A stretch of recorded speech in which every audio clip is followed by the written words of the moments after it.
نہ جانے مسائل تو علماء سے پوچھیں، یہ حکم مبین ہم کو رب سے ملا ہے، چلو پوچھ کیسے جیے زندگی کو، چلو پوچھ لے کس میں رب کی رضا ہے، رب کی رضا ہے۔ الحمدللہ رب العالمین والصلاة والسلام علی سید المرسلین، اما بعد فاعوذ باللہ من الشیطان الرجیم، بسم اللہ الرحمن الرحیم۔ الصلاة والسلام علیک یا رسول اللہ، الصلاة والسلام علیک یا حبیب اللہ،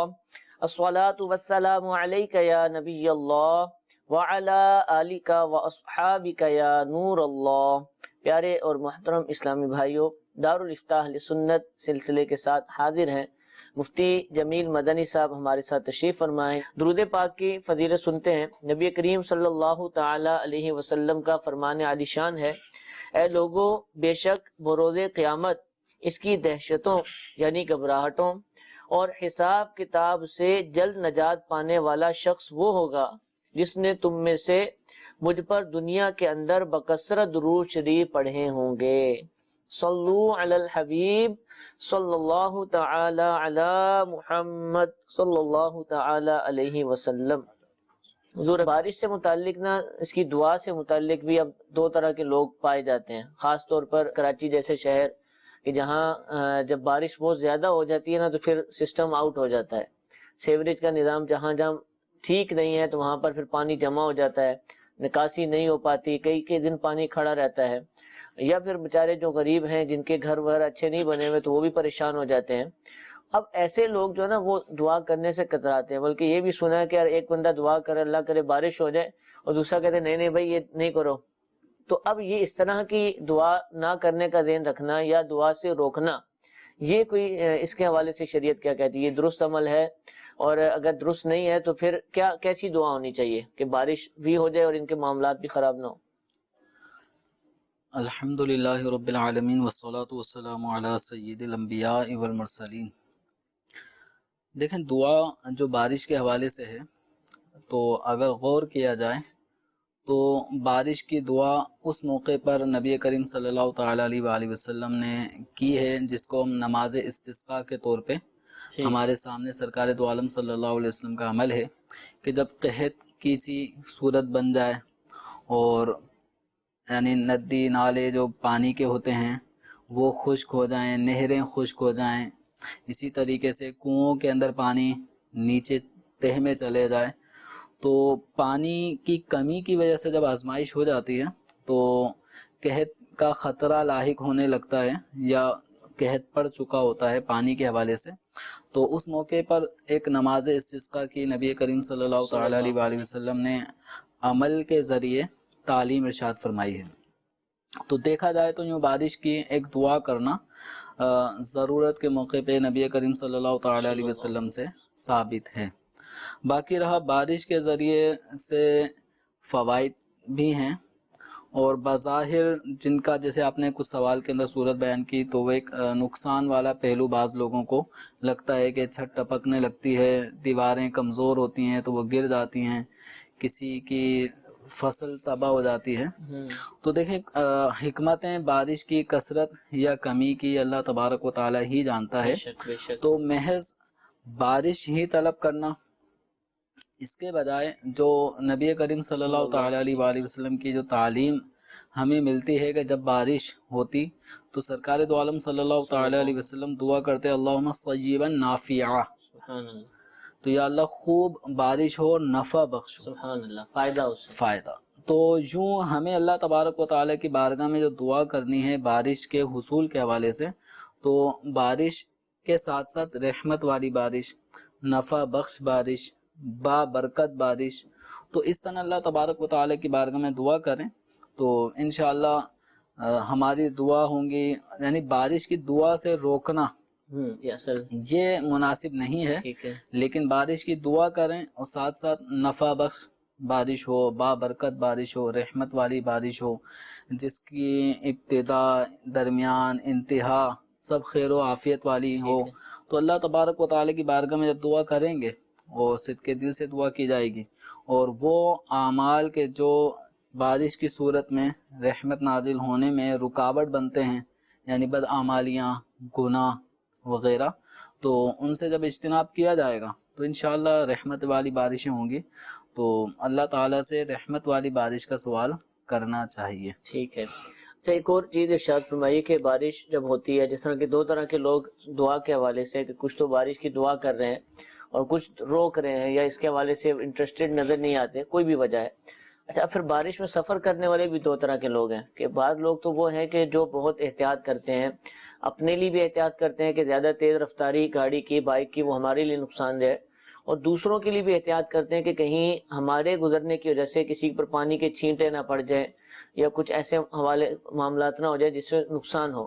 تو اب یہ جو دوسرا طرح کا طبقہ ہے کہ جو اس کے خلاف کر رہا ہوتا ہے، کہ وہ احتیاط نہیں کر رہا ہوتا اور گاڑی بھی بڑی سپیڈ سے چلا رہا ہے، گاڑی کی لائٹس بھی رات کا ٹائم ہے جیسے بڑی تیز کھولی ہوئی ہے ویسے ہی نظر نہیں آ رہا ہوتا،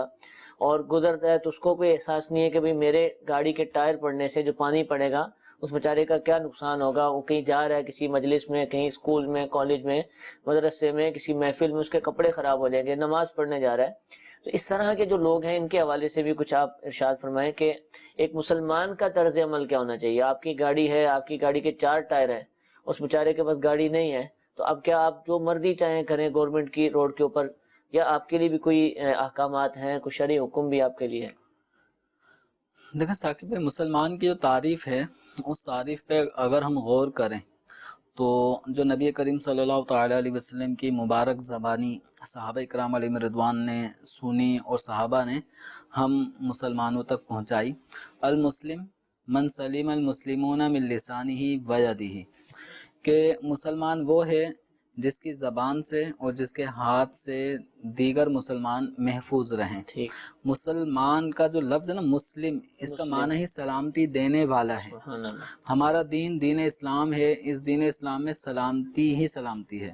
تو جو اس میں آ جاتا ہے وہ سلامتی کا حقدار بن جاتا ہے، وہ سلامتی پا رہا ہوتا ہے۔ تو اب آپ کا جو سوال ہے کہ ایک طبقہ تو وہ ہے جو بڑا ڈر ڈر کے بائک چلا رہا ہوتا ہے کہ بائک چلانے کی وجہ سے کہیں سلپ نہ ہو جاؤں، کیونکہ بسا اوقات کہیں کسی مقام پہ آئل گاڑی ٹریفک جام کی وجہ سے آئل ٹپک رہا ہوتا ہے، وہ جگہ ایسی خطرناک ہو چکی ہوتی ہے کہ بائک چلانے والے کے لیے، اور ایسے موقع پر اگر اس نے ذرا سا بھی بریک لیا تو وہ کافی دور تک سلپ ہوتا ہوا جاتا ہے۔ عام طور پہ سڑکیں جو ہے نا وہ بڑی خطرناک ہو جاتی ہیں۔ اصل میں آئل پڑا ہوتا ہے، جی، پانی مکس ہوتا ہے، تو اب وہ ایک پھسلن کا باعث بن فسلن کا باعث تو بعض لوگ تو بڑی احتیاط سے یوں چلا رہے ہوتے ہیں،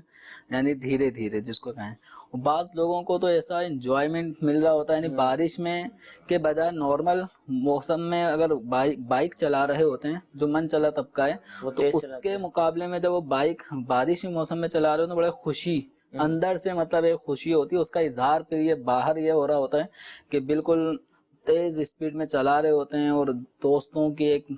کتاروں کے ساتھ جا رہے ہوتے ہیں۔ پھر اس میں یہ چیز نہیں دیکھتے کہ اس بیچارہ ایک ان میں احتیاط کے ساتھ چلانے والا بھی شخص ہے جو بالکل آہستہ آہستہ ڈرتے ڈرتے چلا رہا ہے، اور بعض جو یہ من چلے ایک دم اسپیڈ پکڑتے ہیں تو چھینٹیں، جو پچھلا ٹائر ہے بائک کی اس سے بڑی چھینٹیں ایک دور تک ایک اونچائی کے اندر باقاعدہ چھینٹیں اڑتے ہوئے آ رہی ہوتی ہیں، اور اس قدر کپڑے پیچھے والا شخص جو بھی گاڑی چلا رہا ہے، چاہے وہ بائک پہ ہو یا کار پہ ہو، یہ چھینٹیں کار پر، بائک پر، شیشوں پر مطلب یہ آ رہی ہوتی ہیں۔ ہم تو چونکہ آگے جا رہے ہیں، ہمیں نہیں پتا کہ پیچھے کتنی چھینٹیں یہ ہماری گاڑی بکھیر رہی ہے۔ پھر ہماری گاڑی عمومی اعتبار سے اگر جو مجھے سن رہے ہیں اپنی بائکوں پہ غور کریں، کیا اس بائک کا ایک تو مڈ گارڈ کے ساتھ ایک مزید ایک پلاسٹک کا لگا ہوتا ہے، وہ دم وغیرہ سی لگی ہوئی ہوتی ہے، جو پانی روک رہی ہے، وہ 10-25 روپے کی آتی ہے، پلاسٹک۔ ٹھیک ہے، اولاً تو وہ ایک بڑی تعداد ہے جو لگاتی ہی نہیں ہے۔ اچھا، دوسرا مزید مڈ گارڈ کو بھی اگر دیکھا جائے نا، جو ٹائر کے اوپر ایک لوہے کا پورا ایک، تو اس مڈ گارڈ کو بھی دیکھا جائے تو بہت سو کہتے ہیں مڈ گارڈ گلے ہوئے ہوتے ہیں، اس میں بھی سوراخ ہوا ہوتا ہے۔ تو یعنی یہ گاڑی کی کنڈیشن بعضوں کو دیکھ کر ایسا لگتا ہے کہ مستحق کے زکوٰۃ آدمی، یعنی اتنی اس کی گاڑی کی حالت خراب، بس وہ ہوتے ہیں مطلب اچھے خاصے ہی ہیں، ٹھیک ہے، لیکن توجہ اپنی گاڑی کی طرف نہیں دیتے. حالانکہ ان حضرات کے لیے یہی ایک سواری ان کو روڈ پہ لے کے جا رہی ہے، آ رہی ہے، اگر یہ ذرا سی مسٹیک کرتی ہے تو جان لیوا بھی ثابت ہو سکتی ہے. تو اس حوالے سے بہت زیادہ احتیاط کی انہیں حاجت اور ضرورت ہے. تو اپنی گاڑی کے مڈ گارڈ وہ صحیح ہونے چاہیے. مڈ گارڈ کے ساتھ ایک مزید پلاسٹک کا ہوتا ہے وہ. پھر دوسرا یہ کہ جہاں پانی زیادہ کھڑا ہے، کیچڑ اٹھ رہی ہے، تو ایسے موقع پر اگر کوئی ہو یا نہ ہو، جب ذہن بن جائے گا محتاط طریقے سے چلانے کا تو پھر انسان دوسروں کا بھی خیال رکھے گا. لیکن بالخصوص ان مقامات پہ جہاں جو پبلک پلیسز کہلاتے ہیں، لوگ اسٹاپ پہ کھڑے ہیں یا کسی جگہ پانی رکا ہوا ہے، جمع ہوا ہے، لوگ وہاں کھڑے ہیں، یا بائک والے جا رہے ہیں اور آپ اسپیڈ میں جانا چاہ رہے ہیں، تو تھوڑا سا خیال کریں کہ میں مسلمان ہوں. اور مسلمان کی تعریف بیان کی گئی ہے کہ اس کے ہاتھ سے، اس کی زبان سے دوسرے مسلمان محفوظ رہتے ہیں. یہاں اگرچہ زبان کا استعمال غلط نہیں ہو رہا، اپنے ہاتھوں کا استعمال، لیکن آپ جو اپنے ہاتھوں کے ذریعے سے جو اسپیڈ دے رہے ہیں نا، اس اسپیڈ دینے میں غور کریں کہ آپ کا یہ اسپیڈ دینا اس موقع پہ کتنے لوگوں کے کپڑے خراب کرنے کا سبب بن سکتا ہے. پھر دوسرا ہے کہ آپ کو اب کوئی پکڑ نہیں سکتا. یہ آپ کو ایڈوانٹیج دنیاوی طور پہ حاصل ہو جاتا ہے کہ آپ کو کوئی پکڑ نہیں سکتا. لیکن دنیا میں رہنے کے بعد یہاں سے ایک اگلے جہان کی طرف جانے کا ہر مسلمان کا کامل یقین اور ایمان ہے کہ اس جہان کے بعد ایک جہان اور بھی، وہ ہے آخرت کا. اب اس آخرت کے اندر اللہ تبارک و تعالیٰ کی بارگاہ میں پہنچنا ہے. تو جس کے کپڑے خراب کیے ہوں گے، جس کے آپ نے کپڑے خراب کر کے اس کی دل آزاری کی ہوگی، تو اس وقت دنیا میں وہ آپ کو پکڑ بھی نہیں سکا. آپ کے بائک کا نمبر پلیٹ بھی آپ نے غائب کی ہوئی تھی، کچھ بھی آپ کا نہیں کر سکا. لیکن کل بروز قیامت مطلب ایک ایک چیز، ظالم اگر یہ سمجھے کہ مجھے مظلوم نے دیکھا نہیں، پہچانا نہیں، کل بروز قیامت مظلوم کے سامنے یہ ظالم ہوگا اور اللہ تعالیٰ کا دربار ہوگا. اب اس موقع پہ جو تکلیفیں پہنچی ہوں گی مظلوم کو، تو وہ اللہ تعالیٰ کی بارگاہ میں فریاد کرے گا، اور وہاں ظلم کا بدلہ اس انداز میں ہوگا کہ ظالم کی نیکیاں وہ اس مظلوم کے نام اعمال میں دے دی جائیں گی. اور اگر وہ نیکیوں کے ذریعے وہ پورا نہ ہوا تو مظلوم کے گناہ اس کے کھاتے میں ڈالے جائیں گے. تو کل بروز قیامت جو ہے نا، یہ اس کا جواب دینا بڑا بھاری پڑ جائے گا. تو اس کا خیال رکھیں اور احتیاط کریں. کپڑے بسا اوقات آپ یعنی جو ایسا کر رہا ہوتا ہے اس کے خود کے کپڑے جب خراب ہو رہے ہوتے ہیں تو پھر احساس ہوتا ہے کہ یار میری آج بالکل آفس کا پہلا دن تھا اور آج ہی کسی نے ایسی چھینٹیں ماری، اور آج ہی میں نے اپر لینا بھول گیا تھا تو ساری شرٹ خراب ہو گئی ہے. تو آج جو آپ کو احساس ہو رہا ہے، اس طرح غور کریں آپ کے رد عمل میں لوگوں کو بھی کافی احساس ہوتا ہوگا.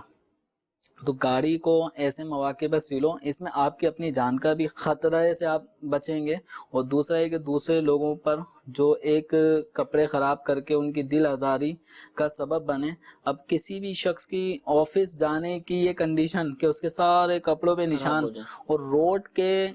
جو چھینٹوں کے جو نشانات ہیں،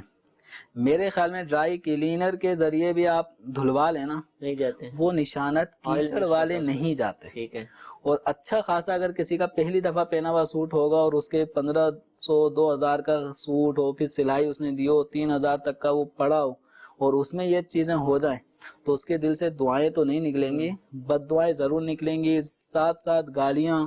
تو آپ کے اس عمل نے لوگوں کی زبان بھی گندی کی. بہت سارے لوگ اب دعائیں تو نہیں دیں گے، وہ گالیاں پلس بد دعائیں. جتنی بڑی گاڑی ہوگی تو گالیاں اتنی زیادہ ہونا شروع ہو جاتی. تو اس میں کار والے بھی غور کریں. بس اوقات یہ چونکہ ان کے کار میں شیشے بھی ہیں، یہ ہر طرح سے بالکل سیکیور ہیں، لیکن باہر جو بائک والا ہے، باہر جو پیدل چلنے والا ہے، تو یہ بڑی اسپیڈ میں چھینٹیں مارتے میں نکل جاتے ہیں، اور اس چیز کا احساس نہیں ہوتا کہ دوسرے کپڑے خراب. بہت سارے لوگ جو ہے نا وہ قصدن کرتے نہیں، احتیاط کرتے ہیں، گاڑی بھی صحیح طریقے سے چلا. اب روڈ اتنی ٹوٹی پوٹی ہے، بیچارہ جا رہا ہے اور بالکل صحیح ہے، پانی نظر آ رہا ہے، کھڈا نظر نہیں آ رہا، تو اچانک پانی کے اندر ہی کھڈے پر ٹائر لگا اور پھر چھینٹے پڑ گئے. حالانکہ وہ چلا بڑا نارمل سپیڈ سے رہا اور اپنی طرف سے احتیاط کر رہا ہے، یعنی اس کا ذہن نہیں ہے کہ کسی کو تکلیف دوں. اب باہر جو لوگ کھڑے ہیں نا، وہ بھلے وہ احتیاط کر کے چلا رہا ہے یا واقعتاً من چلے انداز میں چلا رہا ہے، ہمارے جو لوگوں کی ایک عادت ہے کہ گالی منہ سے نکل جاتی ہے یا برا بھلا کہنا شروع کر دیتے ہیں، تو ادھر والوں کو تو ہم سمجھا رہے ہیں، باہر والے کا طرز عمل کیا ہونا چاہیے؟ درگزر، ٹھیک ہے، عفو درگزر، اگر کسی نے آپ کو تکلیف پہنچائی ہے تو اس کو درگزر کرنا، یہ بہت اعلیٰ صفت ہے۔ تو اور پھر یہ ہے کہ جو باہر ہے جس کے ساتھ ایسا ہوا ہے، تو اگر بائی چانس جیسا آپ کہہ رہے ہیں نا کہ ایک تو احتمال ہے کہ پتہ نہیں چلا، اور ایک وہ ہے کہ جو پتہ چل رہا ہے کہ بالکل رف رائڈنگ کر رہا ہے، وہ تو ٹھیک بالکل ہے، واضح ہے۔ اور ایک جو آپ نے مثال دی کہ گڑھا تھا پتہ نہیں چلا، اچانک اس میں چھینٹیں آ گئیں، تو ایسی صورت میں ممکن ہے جو باہر کھڑا ہوگا اس کے دل میں بھی ایک نرمی ہی کا پہلو رہے گا، اس کو پتہ نہیں چلا، اس بائک والے کو یا اس کار والے کو پتہ نہیں چلا یہاں ایسا تھا، لیکن جو بھی ہوا نقصان جو کچھ ہوا تو درگزر سے کام لیں۔ عفو درگزر کرنا یہ مسلمانوں کی ایک صفت ہے، والعافین عن الناس، لوگوں سے درگزر کرنے والے، واللہ یحب المحسنین، اللہ تعالیٰ بھلائی کرنے والوں کو، احسان کرنے والوں کو دوست رکھتا ہے، پسند فرماتا ہے۔ تو دونوں طرف سے ہو، یعنی جو جس سے ایسا ہوا وہ مطلب بالکل یہ نہیں کہا کیا ہو گیا تو یہ نہ ہو، اس کے دل میں چونکہ اس کی طرف سے ایک غلطی پہل اس کی طرف سے ہوئی ہے تو اس کو چاہیے ایکسکیوز کریں، اور واقعتاً دلی لجاجت اور شرمندگی اور اگلے شخص کے کپڑوں پر جو چھینٹیں آئیں اس پہ تھوڑا سا اپنے چہرے کا تھوڑا سا انداز بھی حقیقت والا ہو کہ آپ کو میری طرف سے تکلیف پہنچی ہے، میں اس میں معذرت خواہ ہوں۔ میں نہیں سمجھتا کہ کوئی بھی مسلمان، اگر آپ دل سے جب ایک چیز نکالیں گے نا، معافی جب دل سے ہوگی تو معافی طلبی جب دل سے ہوگی تو انشاءاللہ اگلا شخص کوئی مطلب پتھر دل نہیں ہے، ٹھیک ہے، وہ بھی دل آپ ہی کی طرح رکھتا ہے لیے ہوئے دل میں، تو اس کے جذبات ہو سکتا ہے آپ سے زیادہ بڑھ کر ہوں، ارے کوئی مسئلہ نہیں، لیکن ہوتا یہ ہے کہ زیادتی کرنے والا وہ مطلب ایسا ہو جاتا ہے کہ جیسے میں کسی کے باپ سے نہیں ڈرتا، تو اگلا شخص جس پہ زیادتی ہوئی ہوتی ہے، جس کو تکلیف پہنچی ہوتی ہے، وہ اس کے بھی پھر ابا بن جاتے ہیں۔ ٹھیک، پتھر مار کے اٹھانے کی ہے اجازت، بعض دفعہ موقع مل جاتا ہے کہ اٹھاؤ اور مارو پتھر، نہیں اس شیشہ طرح توڑتے ہیں، اس کا اس طرح پانی سے کپڑے خراب جتنی کیے۔ قرآن پاک میں ہے فَمَنِ اعْتَدَىٰ عَلَيْكُمْ فَاعْتَدُوا عَلَيْهِ بِمِثْلِ مَا اعْتَدَىٰ عَلَيْكُمْ، جس نے تمہارے ساتھ زیادتی کی ہے تم بھی اتنی ہی زیادتی کر سکتے ہو جتنی اس نے زیادتی کی۔ ٹھیک، تو یہ ایک اصول ہے، لیکن ساتھ ہی ساتھ اس کا بھی درگزر کا دیگر آیات کے اندر یہ بھی درگزر فرمانے کی بھی ترغیب دلائی گئی ہے۔ تو معاف کر دینا یہ زیادہ بہتر ہے کہ معاف کر دینے سے نام اعمال میں نیکیاں ہی بڑھیں گی، بدلہ لے لینے سے عدلہ بدلہ ہو گیا، اس نے آپ کے ساتھ زیادتی کی، آپ نے اس کے ساتھ زیادتی کی، برابر کر دیا تو پھر تو یہاں معاملہ یہ ہوتا ہے کہ زیادتی بسا اوقات ہم جب بدلہ لے رہے ہوتے ہیں تو بدلہ لینے میں اگر ہماری طرف سے زیادتی ہو گئی تو اب ہم ظالم ہو جائیں گے، وہ مظلوم ہو جائے گا۔ تو بہرحال عفو درگزر سے ہمیں بھی فراخ دلی کا مظاہرہ کرنا چاہیے، جو ہونا تھا وہ ہو گیا، ٹھیک ٹھیک، اب لڑنے بھیڑنے سے وہ کپڑے دھلنے کا عمل نہیں ہوگا، زیادہ سے زیادہ یہ ہوگا کہ اگر آپ نرم دلی سے تھوڑا سا اس کو جو ہونا تھا وہ اب مجسم تصویر بن کے تھوڑا اس کو دیکھیں گے، گھور کے دیکھیں گے تو وہ ابھی گھور کے دیکھے گا، نارمل طریقے سے کریں گے تو ممکن ہے کہ اگلے شخص خود ہی کار سے نکل آئے، آپ سے درگزر معافی کا طالب ہو۔ بس اوقات ایسے بھی آپ کو مل سکتے ہیں کہ جو آپ کو جو نقصان ہوا اس کی پیمنٹ دینے کو بھی تیار ہو جائیں، تو دنیا مطلب اچھے لوگوں سے خالی نہیں ہے۔ ٹھیک ٹھیک، اللہ تعالیٰ ہم سب کو دین اسلام کے احکامات پر عمل کی سعادت عطا فرمائے، اور جو احکامات مفتی صاحب نے ارشاد فرمائے حیثیت مسلمان جو کام کرنے کا ہمیں ارشاد فرمائے ان پر عمل کی سعادت عطا فرمائے۔ مزید بھی کچھ سوالات لیں گے، آپ کی کالز بھی ہمارے پاس موجود ہیں، پہلی کال سلسلے میں شامل کرتے ہیں۔ جی السلام علیکم ورحمۃ اللہ وبرکاتہ۔ وعلیکم السلام ورحمۃ اللہ وبرکاتہ۔ حضور سوال یہ ہے کہ ایک اسلامی بھائی اپنی والدہ کے ساتھ حج پر گئے ہوئے ہیں اور یہاں پر ان کے والد صاحب کا انتقال ہو گیا ہے، تو اب ان کی والدہ کی عدت تو وہیں پر شروع ہو جائے گی، ابھی وہ مدینے میں ہیں، پھر مکے جائیں گے، تو ارشاد فرما دیں گے ان پر عدت کے حوالے سے کیا کیا احکامات ہوں گے، اور ان کی فلائٹ جو ہے وہ تو اس میں واپسی میں بہت زیادہ ٹائم ہے، تو کیا ارکان حج ادا کرنے کے بعد فوراً ان کو واپس آنا پڑے گا یا اپنی فلائٹ کے ساتھ ہی وہ واپس آئیں؟ جی حضور۔ اللہ تبارک و تعالیٰ ان کے جو بھی مرحوم ہیں ان کی مغفرت فرمائے، جو صدمہ ان پہ ہوا اللہ تعالیٰ اس پہ ان کو صبر جمیل اور اس پہ اجر عظیم عطا فرمائے۔ تو جہاں تک معاملہ عدت کا ہے تو انتقال ہونے کی صورت میں شوہر کے عورت پر عدت 4 مہینے 10 دن یہ اس کو عدت ہوتی ہے، اور جس مقام پر تھی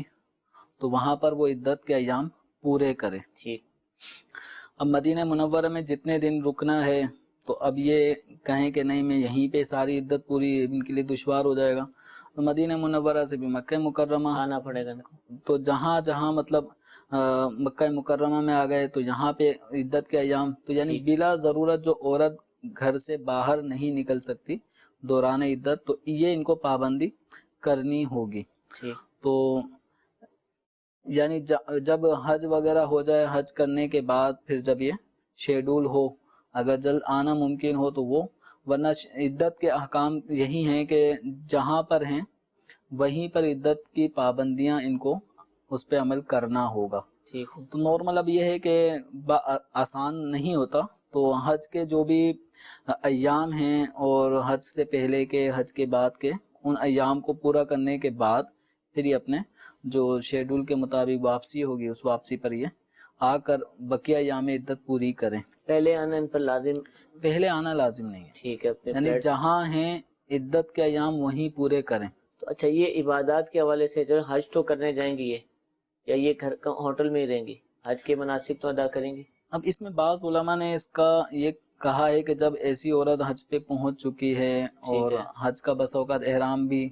باندھ لیا ہوتا ہے، ابھی تو خیر ایام حج شروع مطلب وہ حج کا احرام عام طور پہ لوگوں نے باندھا نہیں ہوتا، حج تمتع کرتے ہیں تو عمرہ کرنے کے بعد فارغ ہو جاتے ہیں، پھر وہ مزید حج کا احرام باندھتے ہیں۔ تو اب یہ نارمل آدمی تو عمرے پر عمرہ کر سکتا ہے، تو یہ عمرے کی نیت سے باہر نہیں جائیں گے، اتنا ضرور ان کے لیے فرق ہوگا، کیونکہ جب عمرہ ایک دفعہ کر لیا تو بار بار جو عمرہ کرنا حج تمتع کرنے والے کے لیے اس کی گنجائش علماء نے بیان کی ہے۔ تو یہ خاتون چونکہ عدت میں ہوں گی یہ عمرے پر عمرے مزید نہیں کریں گی، ٹھیک ہے۔ تو اب یہ ہے کہ بعض علماء اس طرف گئے ہیں کہ جب عورت وہاں ہے تو اب اس کے اوپر حج کی ایک فرضیت کی صورت بھی تھی، تو شوہر کا انتقال ہوا ہے، بیٹا اگر ساتھ ہے تو محرم بھی موجود ہے، تو دوبارہ یہ حج کی ادائیگی کرنا اس کے لیے پاسبل ہوگا نہیں ہوگا، تو یہ حج کر لے، ٹھیک ہے۔ لیکن حج کے علاوہ دیگر مقامات پہ جو زیارتوں کے لیے جانا ہوتا ہے تو ان صورتوں میں یہ باہر نہیں جائیں گے، ہوٹل میں اپنا وقت گزاریں، ہوٹل میں عدت کے ایام پوری۔ ٹھیک ہے ٹھیک ہے جی، ایک اور کال چلائیے۔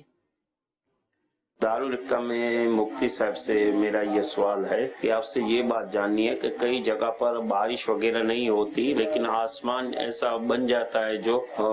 بارش آنے والی ہو، تو لوگ یہ کہتے ہیں کہ یہ بارش نہیں آتی، اس کی وجہ یہ لوگوں نے اس بارش کو باندھ دیا ہے، یعنی اپنے قید میں کر لیا ہے، اس وجہ سے یہ بارش نہیں آتی۔ تو کیا کوئی بارش کو بھی قید میں کر لیتا ہے کہ بارش نہ آئے، اس طرح کا کوئی معاملہ ہو سکتا ہے؟ جی حضور، بہت ساری باتیں کرتے ہیں، ان میں سے ایک وجہ یہ دیکھیں بارش اللہ تبارک و تعالیٰ کے حکم پر ہی برستی ہے،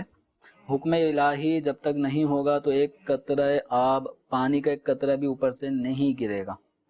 تو حکم الہی کا وہ منتظر ہے، بادل کا وہ ٹکڑا جس نے برسنا ہے، تو حکم الہی نہیں ہوتا بارش کا پورا موسم بن جاتا ہے۔ ہاں یہ ہمیں غور فکر کرنا چاہیے کہ بجائے اس کے کہ ہم یہ کہیں کہ کسی نے بارش باندھ دی، یعنی ہم لوگوں نے، تو انسان میں یہ قدرت نہیں ہے کہ وہ بارش کو روکے، اللہ تعالیٰ جب چاہے گا تو کوئی روکنے والا نہیں ہے۔ ہاں یہ ہوتا ہے کہ اللہ تبارک و تعالیٰ کی ناراضی کا سبب ہمارے گناہ بنتے ہیں، جب یہ گناہ اللہ کی ناراضی کا سبب بنتے ہیں تو اللہ تعالیٰ کی طرف سے رحمتوں کا نزول بندوں کی نافرمانیوں کی وجہ سے روک دیا جاتا ہے۔ تو بارش اللہ تعالیٰ کی ایک رحمت کی ایک صورت ہے، تو گناہوں کی کثرت کی وجہ سے بارشیں رک جاتی ہیں، قحط والی صورت بن جاتی ہے، تو اس موقع پر توبہ کرنی چاہیے۔ توبہ کریں گے تو انشاءاللہ اللہ تبارک و تعالیٰ کو جب راضی کریں گے تو ممکن ہے وہ ناراضی ہی اللہ تبارک و تعالیٰ کی وہ بارش کے اس نے روکا ہے کہ بندے اللہ کی نافرمانیاں کر رہے ہیں، جب اللہ تعالیٰ کی فرما برداری کی طرف آ جائیں گے، توبہ کریں گے، تو بس اوقات بندوں کی توبہ نہ کرنا یہ رکاوٹ بنا ہوا ہوتا ہے. ٹھیک. یہ توبہ کرتے ہیں, اللہ تعالیٰ کو راضی کرتے ہیں اور رحمت والی بارشوں کا نزول ہونے لگتا ہے. تو بارشیں جب بہت زیادہ ہوتی ہیں نا تو پھر کچرا جو ہمارا جو گاربیج ہے وہ بہت تنگ کرتا ہے, وہ گٹر لائنوں میں آ کر پھنس جاتا ہے, وہ ندی نالوں میں آ کر پھنس جاتا ہے. نتیجہ یہ نکلتا ہے کہ پھر گلی محلوں میں سیلاب کی سی کیفیت ہو جاتی ہے. اب یہ اگرچہ لوگ گورنمنٹ کو برا بھلا کہہ رہے ہوتے ہیں, بلدیہ والوں کو برا بھلا کہہ رہے ہوتے ہیں کہ یہ ہو گیا وہ ہو گیا, لیکن ظاہر سی بات ہے بلدیہ والوں نے, گورنمنٹ نے مخصوص مقامات مقرر کیے ہیں کہ یہاں اپنا آپ گاربیج چھوڑ کر آئیں, کچرا وہاں ڈالیں. ہماری عادت ہے کہ جہاں دل کیا شاپر پھینک دیا, جہاں دل کیا ڈبہ پھینک دیا, جو مرضی کیا. کیا شریعت ہمیں ان باتوں کا پابند کرتی ہیں؟ اخلاقیات تو کہتی ہیں کہ بھئی یہ کام نہیں کرنے چاہیے. کچھ شریعت کے بھی احکامات ہیں کہ اس سے دیکھیں بعد میں پھر ایک بہت بڑے طبقے کا مسلمانوں کی تکلیف میں وہ مبتلا ہو جاتا ہے. تو معاشرتی طور پر ہم جن چیزوں کو روک رہے ہوتے ہیں یا جن چیزوں کو ہم برا بھلا کہہ رہے ہوتے ہیں, وہ وجہ اس کی ہم خود ہی بن رہے ہوتے ہیں. تو گورنمنٹ کے بھی فرائض ہیں, ان کے بھی ذمہ داریاں ہیں, وہ اپنی جگہ وہ کرتے ہوں گے, لیکن ایک مسلمان کا ایک فرد ہونے کے اعتبار سے, معاشرے کا ایک رکن ہونے کے اعتبار سے اس کی کیا ذمہ داریاں, وہ کیا کیا کرے اور جس کی وجہ سے لوگ تکلیف میں نہ آئیں. دیکھیں صفائی ستھرائی اللہ تبارک و تعالیٰ کو پسند ہے, بلکہ روایات کے اندر تو نظافت کو ایمان کا ایک شعبہ قرار دیا گیا ہے, ایمان کا ایک حصہ قرار دیا گیا ہے. تو آدمی اپنے گرد و پیش کو, اپنی ذات کو, اپنے ماحول کو, اپنے گھر کو, اپنے قرب و جوار کو, اپنے محلے کو صاف ستھرا رکھنے کی بھرپور حتی الامکان کوشش کرے. تو یہ کچرے پھینکنے کی جو عادت ہے وہ اتنی گندی عادت بعض لوگوں میں ہے, اور جو اس کے مقامات ہیں وہ مقامات یوں سمجھیں کہ تھوڑا سا مجھے چلنا پڑ جائے گا, اور چلنے کو میں تیار نہیں ہوں. ٹھیک. تو جہاں اپنے گھر کے سامنے جہاں کوئی فٹ پاتھ نظر آیا وہاں ایک تھیلی, دوسری, تیسری, یوں دیکھتے دیکھتے ایک کچرے والی جگہ وہ بن جاتی ہے. تو یہ بالکل ہی اخلاقیات کے اعتبار سے بھی غلط ہے, اور شریعت کبھی بھی اس کو پسند نہیں کرتی. ٹھیک ہے. اور اس کا نقصان کیا ہے, کچرا جب گھر کے سامنے پڑا ہوگا تو اس میں جراثیم پھیلیں گے, بڑھیں گے, پھر یہی مچھر آپ کے گھروں میں جب آ کے ڈنک ماریں گے, کاٹیں گے, پھر آپ ہی بیمار ہوگے, ڈاکٹر تک جاؤ گے, بس اوقات جان لیوا صورت تک بن جاتی ہیں. تو غور اگر کریں گے نا, اس کے پیچھے ہماری ہی بے احتیاطیاں ہوتی ہیں. ٹھیک ہے. تو اسی طریقے سے جو آپ نے سیوریج کی لائنیں بند ہو جانا, پھر پورا بارش کا سا, یعنی وہ بارش کا پانی جو آگے برسنے کے بعد بہہ سکتا تھا, اس کو دیکھا جائے تو ہم لوگوں نے خود ہی اپنے محلے میں ٹھہرایا ہوا ہے. کبھی کبھار اگر غور کریں تو ہمارے محلوں میں جو سیوریج کے نظامات جو بھی سلسلے ہیں, تو جب یہ اوپن کیے جاتے ہیں ڈھکن, تو بس اوقات اس میں بڑے بڑے بلاک نکل رہے ہوتے ہیں. یہ بھی نکلتے ہیں. کس نے ڈالے؟ لوگوں نے ڈالے. لوگ بے احتیاطی کرتے ہیں. تو اس طرح یعنی یہ بے احتیاطیاں چھوڑیں گے تو خود بھی آسانی میں آئیں گے, اور جو مسائل بارشوں کی صورت میں سیلابی ایک کیفیت محلے میں بس اوقات کئی کئی دن تک وہ پانی ٹھہرا رہتا ہے, جراثیم پلتے بڑھتے سارے نقصانات پہنچاتے ہیں. تو ان چیزوں میں بھی قدرے فرق پڑے گا. تو اپنے گھروں کی صفائی ستھرائی جس طرح ہم کرتے ہیں تو اپنے محلوں کی بھی اسی انداز میں کریں, اور جہاں کچرا ڈالنے کی جو جگہیں مخصوص ہیں وہیں ڈالیں, جتنی ہی دور ہو, بھلے جتنی دور ہوں. بلکہ کراچی شہر میں تو ثاقب بھائی آپ دیکھیں گے صبح آپ کا دروازہ پہ دستک ہو رہی ہوگی, کچرا لینے والا آیا ہوا ہوتا ہے. اب کیا ہے, وہ مہینے کا لیں گے, وہ 150 روپے مہینے نہیں دینے. نہیں دینے. اب یہ نہیں دینے کا نقصان کیا ہے, ایک بہت بڑی تعداد جو ہے نا ایسی ہے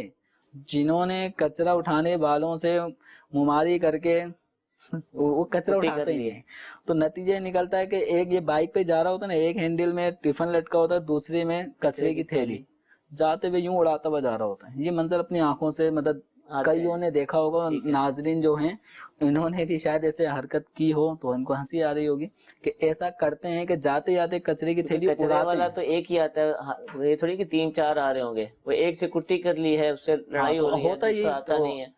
کچرے یعنی نظام باقاعدہ ہمارے یہاں ہے, موجود ہے. اگر ہم اس طریقے کار کو اپلائی کریں, کچھ 150-200 روپے جتنا بھی منتھلی بنتا ہے وہ ادا کریں, تو یہ جو کچرا پھینکنے کی روزانہ صبح اس آدمی کی ڈیوٹی بن گئی ہے نا, یہ ڈیوٹی وہ کچرے والا نبھا ہی رہا تھا. ٹھیک ہے. تو یہ اس سے اچھا نہیں ہے کہ کچرے والا اٹھائے اور آپ ہینڈل پہ لٹکانا چھوڑ دیں. لیکن جب یہ نظام خود ہی ہم خراب کرتے ہیں, پھر کچرے جمع ہو جاتے ہیں, کچرا روڈ پہ آدھا روڈ گھر چکا ہوتا ہے, دونوں طرف کا فٹ پاتھ پہ کچرا آتا ہے, تو نتیجہ کیا نکلتا ہے, بارش کا پانی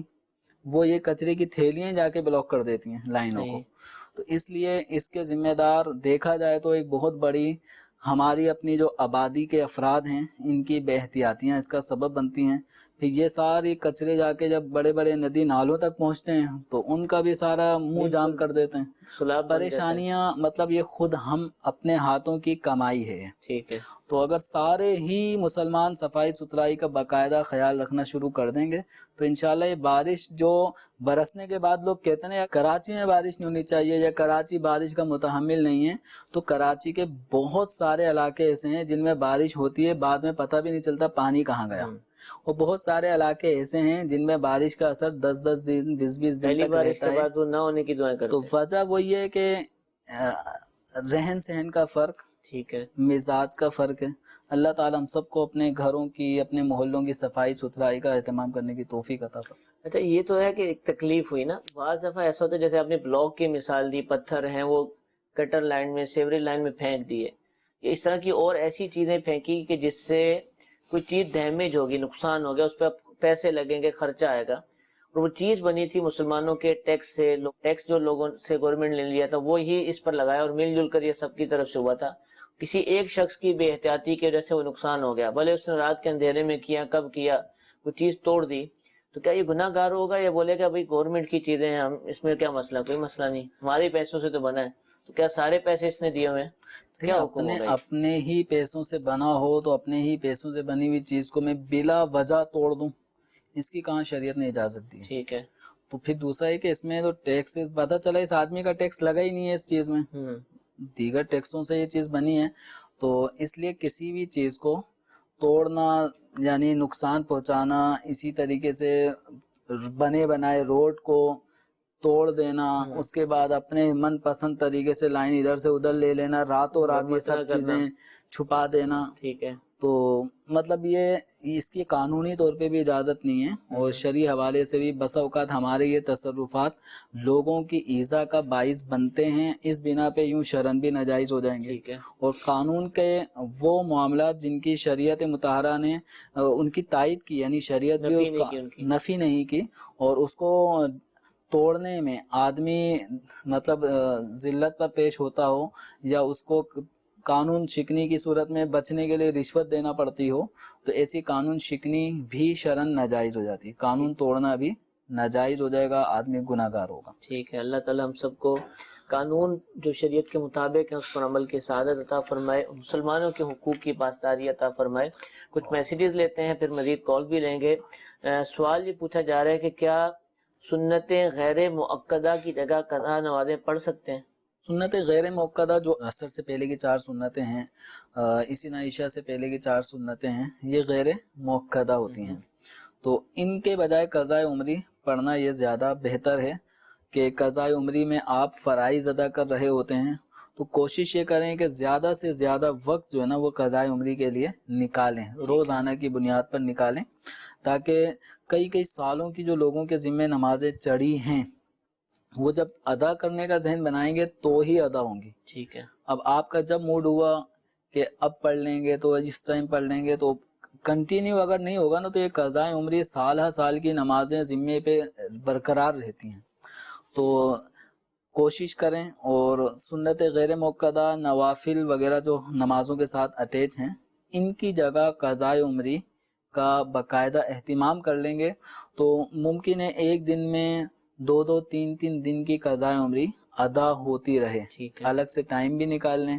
ہفتے میں کوئی ایک آدھ دن ایسا نکال لیں جس میں آپ 1-2 گھنٹے آدھے گھنٹے کے حساب سے کچھ وقفہ کچھ آرام کر لیں، پھر آدھے گھنٹے نماز پڑھ لیں. تو اس طرح جلد از جلد قضاء عمری کا اہتمام ہونا چاہیے. ٹھیک ہے. ایک اور سوال ہے میسج کے ذریعے پوچھا گیا کہ کیا صبح کی نماز یعنی فجر کی نماز کے بعد سونا جائز ہے؟ ممانعت تو نہیں ہے کوئی؟ فجر کی نماز پڑھتے ہی اور سورج طلوع ہونے سے پہلے یہ سونا شریعت مطہرہ کو پسند نہیں ہے. پھر بھی اگر کوئی فجر پڑھتے ہی فوراً سو جاتا ہے تو گناہ نہیں ہے، لیکن شریعت مطہرہ کا اگر تعلیم انداز دیکھیں تو اس میں یہی ہے کہ آدمی فجر کی نماز پڑھنے کے بعد ذکر خیر کرتا رہے، تلاوت کرتا رہے، ذکر و تسبیحات میں مصروف رہے یہاں تک کہ سورج نکل آئے، عشاء کو چاش کی نماز پڑھ لے، اس کے بعد سونے میں ممانعت نہیں ہے۔ ابھی جو کلچر اس وقت خاص کر بڑا شہر کراچی ہے، اور بھی ہوں گے چھوٹے چھوٹے شہروں کا میں کچھ نہیں کہہ سکتا، کہ اب رات دیر تک جاگنا، ٹی وی کے پروگرام دیکھ رہے ہیں اور دیر تک ایک پورا ہوتا ہے کہ اس کے بعد یہ چیزیں دیکھ کر ہی سونا ہے، یا باہر گیدرنگ جو ہے وہ ہوتی ہے بعض لوگوں کی، ٹی وی کا بالکل شوق نہیں ہوتا لیکن دوست یاروں کا بہت زیادہ شوق ہوتا ہے، ان کا بھی ایک ٹائم ہوتا ہے کہ رات 1 1:30 2 بجے سے پہلے گھر نہیں آنا اور اس کے بعد پھر سونا ہے۔ تو پہلی بات ہے کہ یہ طبقہ تو فجر وغیرہ پڑھتا ہی نہیں ہے، اگر کوئی پڑھتا بھی ہے تو یہ جو آپ فرما رہے ہیں نا کہ اٹھے اور اشراق چاش تک یہ جاگتا رہے اور یہ کرے، تو یہ تو ہے ہی نہیں نا، سناٹا ہوتا ہے فجر کی نماز کے بعد گلی محلوں میں دیکھا جائے، جی صرف اس وقت رونق ہوتی ہے جب اسکولز کی وین آنا شروع ہوتی ہیں، اور پھر والدین جو نا وہ بعض نیند کے لوگوں اندر کی نیندیں خراب ہو رہی ہوتی ہیں کہ پڑوسی کا بچہ اس جی کی جی وین وہ کیوں نہیں اٹھ رہا، جی جی وین والا ہاں، تو یہ ہارن اب بجا رہا ہے۔ یہ کلچر جو ہم نے ڈیولپ کر لیا ہے، جو معاشرے کے اندر یہ جو چیزیں آ رہی ہیں، کیا یہ شریعت کا مزاج اس کو قبول فرمائے گا یا اس کو ختم ہونا چاہیے، اور کیا عادت ہونی چاہیے ہماری؟ دیکھیں برکت جو ہے وہ صبح کے وقت میں رکھیے، ٹھیک ہے، جس برکت کو ہم تلاش کرنے کے لیے رات بھر تک جاگتے رہے اور صبح فجر کے قریب سو گئے اور اٹھ رہے ہیں تو 12 بجے ناشتہ ہو رہا ہے، 2 2:30 3 بجے اپنے کام پہ پہنچ رہے ہیں، ایک بڑی تعداد کا اب یہ کراچی کے اندر رہ گیا، اور پھر اب واپسی کرتے ہیں تو رات 12 بجے تک واپسی ہو رہی ہوتی ہے گھروں پہ، تو پھر ہم برکت کے بھی طالب ہیں، تو برکت تو صبح کے وقت میں ہے۔ ٹھیک ہے، اب صبح کے وقت جب سوئے رہیں گے، جب خیر و برکتیں بٹ رہی ہوں گی، تو اس وقت جب سوئے رہیں گے تو اس کا نتیجہ یہی نکلنا ہے کہ کاروبار ٹھپ، بے روزگاری کا ایک سلسلہ عام ہے، تو صبح کے وقت جو صبح کی نماز پڑھ کر پھر جب تجارت کی طرف جاتا ہے تو اس کے ساتھ ایک برکت ہوتی ہے، صحیح، اور اگر کوئی نماز پڑھے بغیر ہی کاروبار کی طرف پلٹتا ہے جاتا ہے تو وہ شیطان کے جھنڈے، اس طرح کی روایت موجود ہے کہ شیطان اس کے ساتھ ہوتا ہے، تو اس لیے کلچر چینج ہونا چاہیے، ٹھیک ہے، یہ ہونے سے بہت فرق پڑے گا، لیکن چونکہ قطرے قطرے سے دریا بنتا ہے تو اس طرح ایک دوسرا تیسرا چوتھا یہ آہستہ آہستہ چینجنگ لائیں گے، تو ہو سکتا ہے اب کوئی ایک دکاندار کہے کہ میری پوری مارکیٹ کھلتی ہے 12 بجے تو میں 8 بجے وہاں کھڑے ہو کے کیا کروں گا، جو وہاں کا چوکیدار ہے وہ کھولنے ہی نہیں دے گا، تو یہ آہستہ آہستہ تھوڑا سا چینج لانا پڑے گا، اس سے بہت ساری چیزوں میں فرق بھی پڑے گا، جو یہ ہم بجلی کا رونا، کمی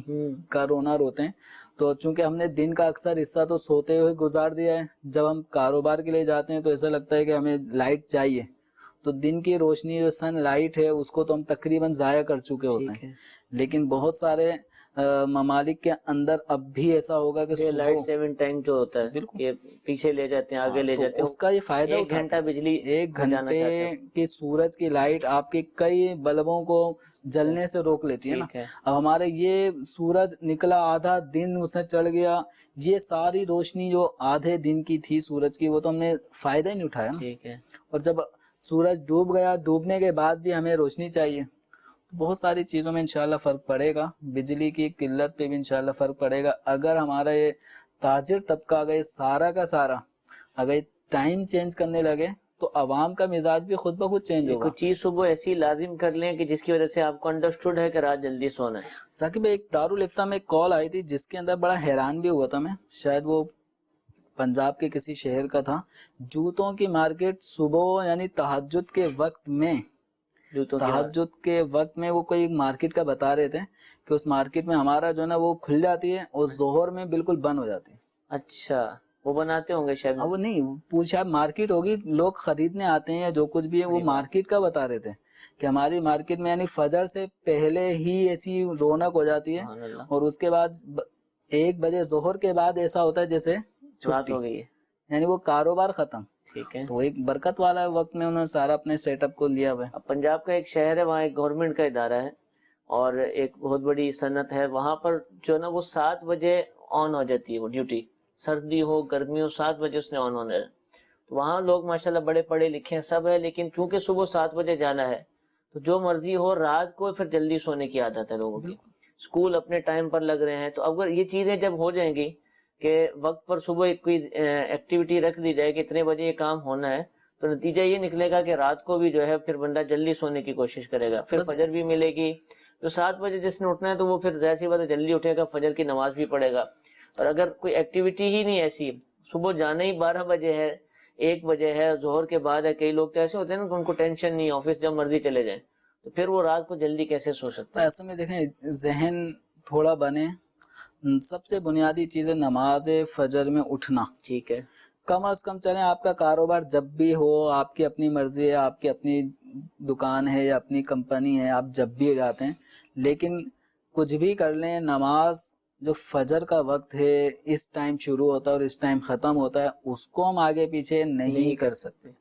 تو ہمیں ہی ایسا شیڈول بنانا پڑے گا کہ ایسے وقت میں ہم سو جائیں کہ جس وقت میں ہماری فجر میں آنکھ کھلے. باقاعدہ جو مرد حضرات ہیں بلا عذر شرعی,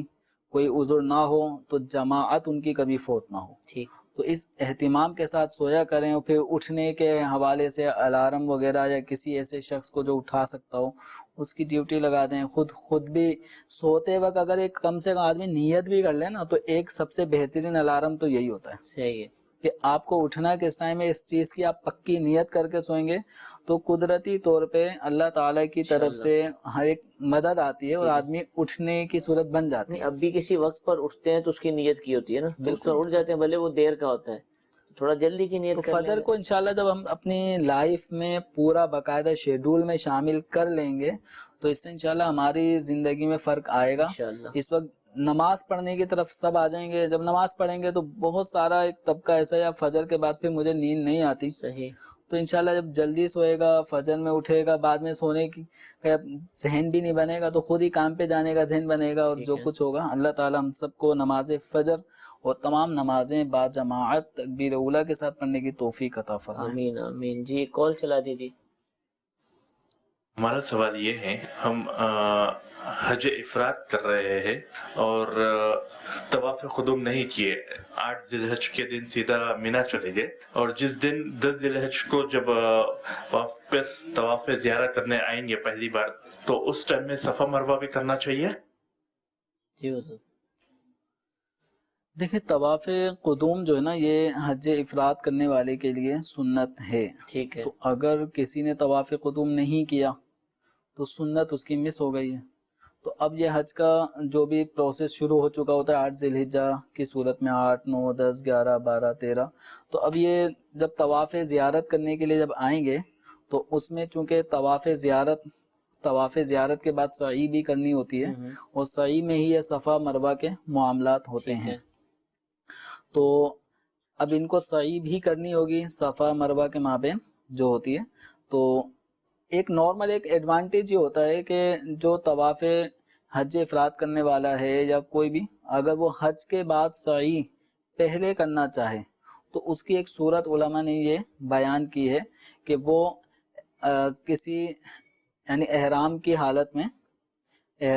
حالت میں طواف کر لے, طواف کے بعد حج کی سعی کر لیتا ہے, تو پھر وہ حج کی سعی بعد طواف زیارت اب کرنے کی حاجت نہیں رہتی, اس سے بچنا چاہتا ہے. ٹھیک ہے, لیکن نارمل سنت یہی ہے کہ طواف زیارت کے بعد ہی کیا جائے, اور نارمل حالات ایسے ہیں کہ نارمل کیا جا سکتا ہے, ممکن ہے کرنے جائے, بالکل کر سکتے ہیں. ٹھیک ہے جی, ایک اور کال چلائیے.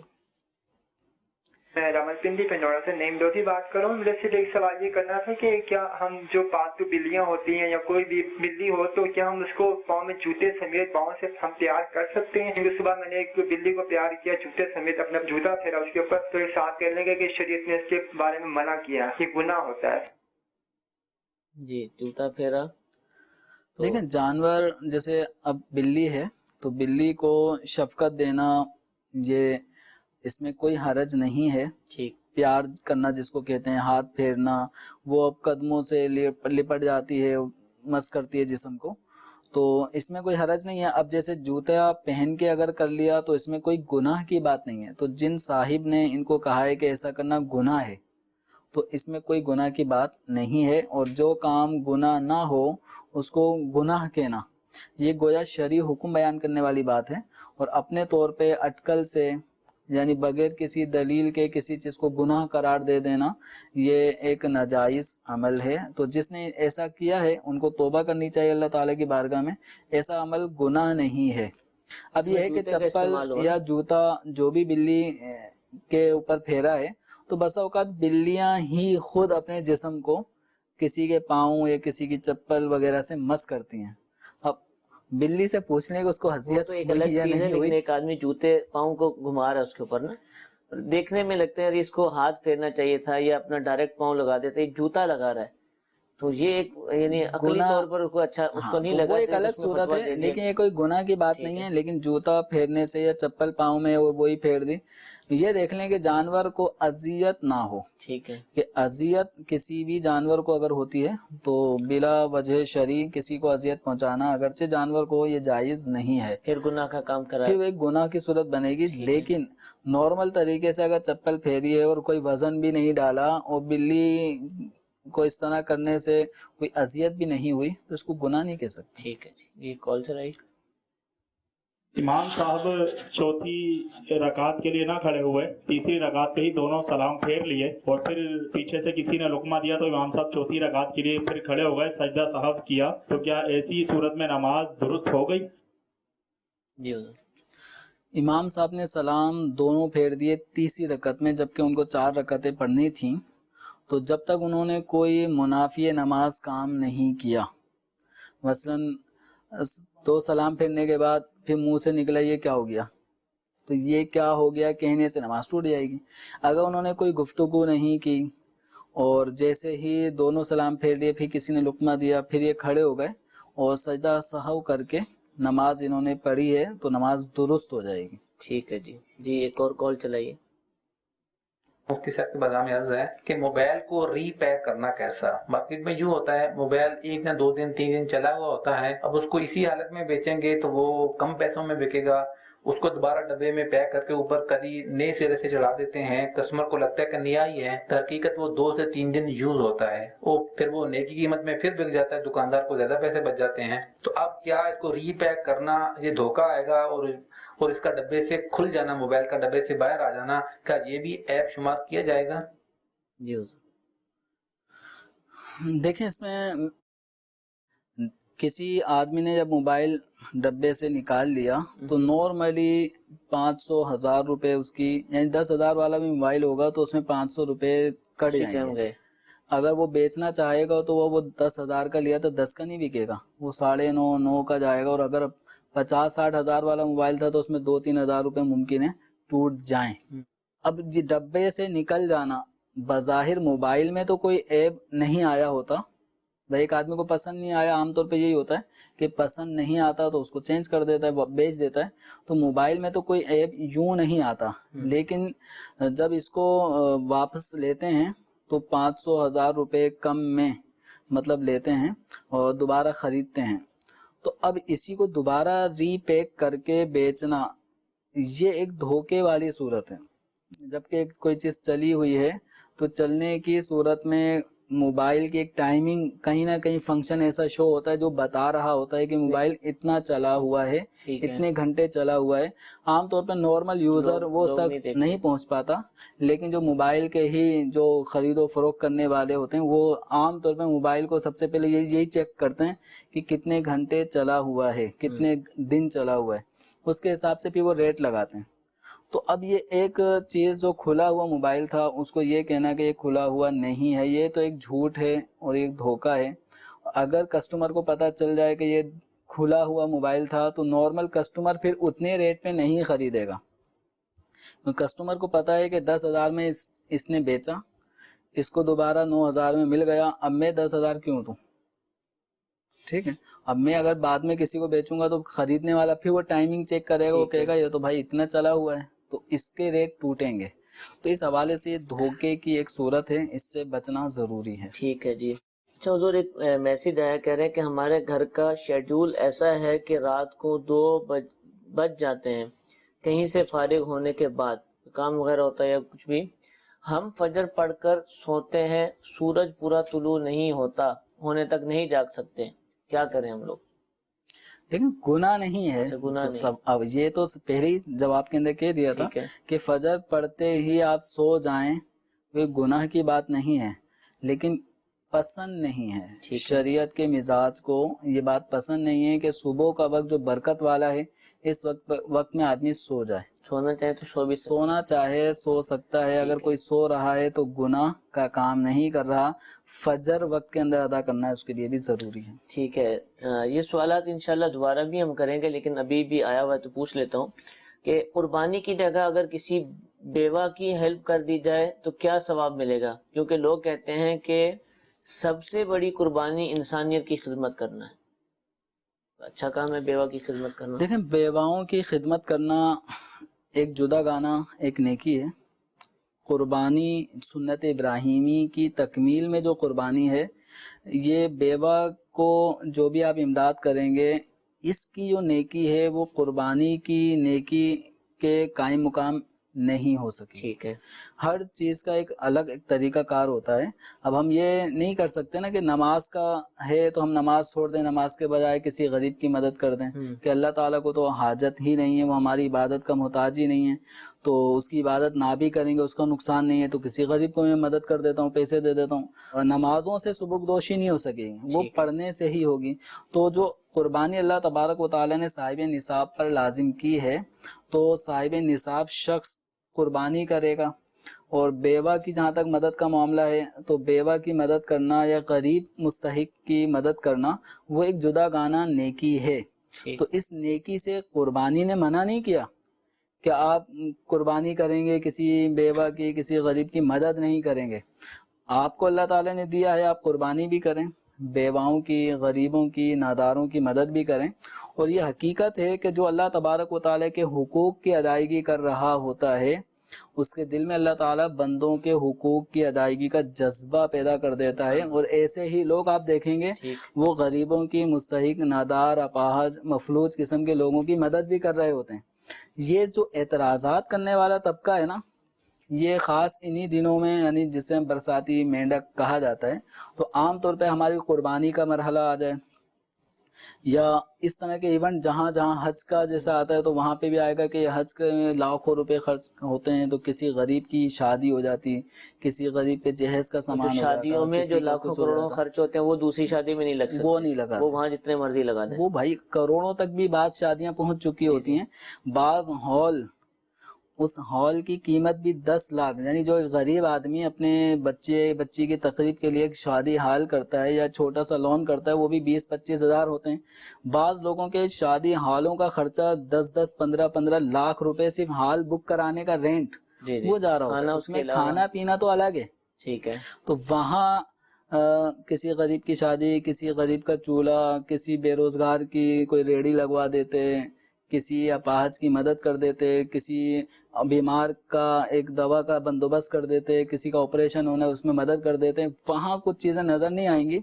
کیونکہ نفس جو ہے نا وہ اس طرح کی چیزوں کی طرف زیادہ مائل ہوتا ہے۔ اب معاملہ آئے گا عبادت کا، تو ایک عبادت سے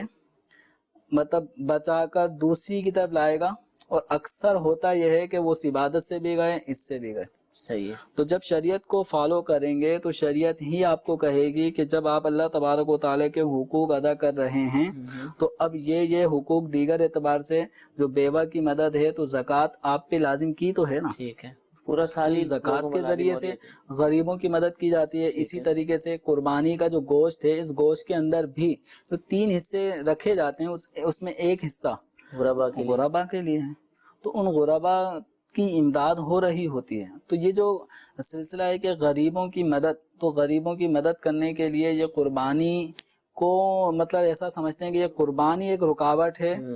اگر قربانیاں نہیں ہوں گی تو غریبوں کی مدد ہوگی۔ حج بند کر دیا جائے تو پھر بہت ترقی ہوگی، سارے مطلب غریب جو ہے وہ اچھے امیر ہو جائیں گے، اسٹیبلش ہو جائیں گے، ایسا نہیں ہے۔ ٹھیک ہے۔ تو جو ہماری فضول خرچیاں ہیں، اگر ان فضول خرچیوں کو بند کر دیں گے تو شاید کسی کا چولہا جل جائے گا۔ صحیح صحیح۔ ہمیں یہ حکم ہے کہ اپنے جو ترغیب ہے کہ اپنے کھانے پینے کی اشیاء میں یعنی شوربے کو بڑھا دو تاکہ پڑوس تک بھی آپ کا پکایا ہوا کھانا پہنچ جائے۔ تو یہ کریں، اس سے انشاءاللہ غربتیں مٹیں گی۔ یہ قربانی کو رکاوٹ سمجھنا یہ نفس کا ہیلہ ہے، بہانہ ہے، شیطانی وسوسہ ہے، اور انشاءاللہ مسلمان اس وسوسے میں نہیں آئیں گے انشاءاللہ عز و جل۔ اور جن پر قربانی لازم ہے ان کو چاہیے قربانی کریں اور اس فریضے کو پر عمل کریں. اللہ تعالیٰ ہم سب کو توفیق عطا فرمائے, جن جن پر قربانی لازم ہے وہ کرنے میں کامیاب ہو جائیں. ایک اور کال چلائیے.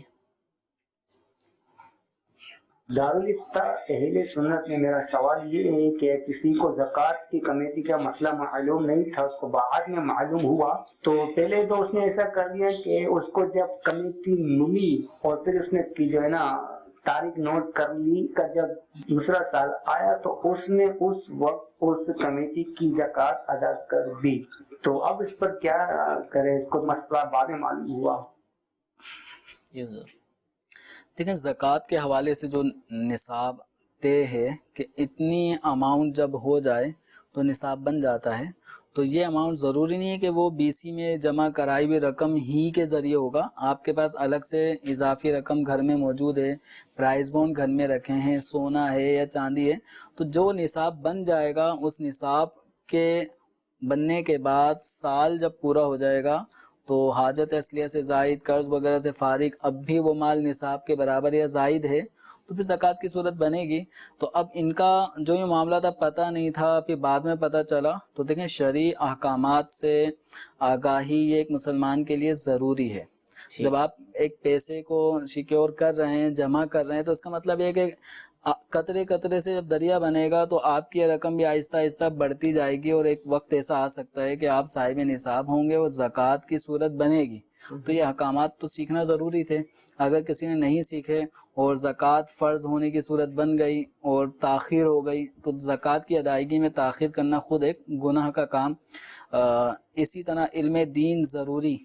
نہ سیکھنا یہ جدا گانا ایک گناہ کا ایک صورت بن جاتی ہے. تو اس لیے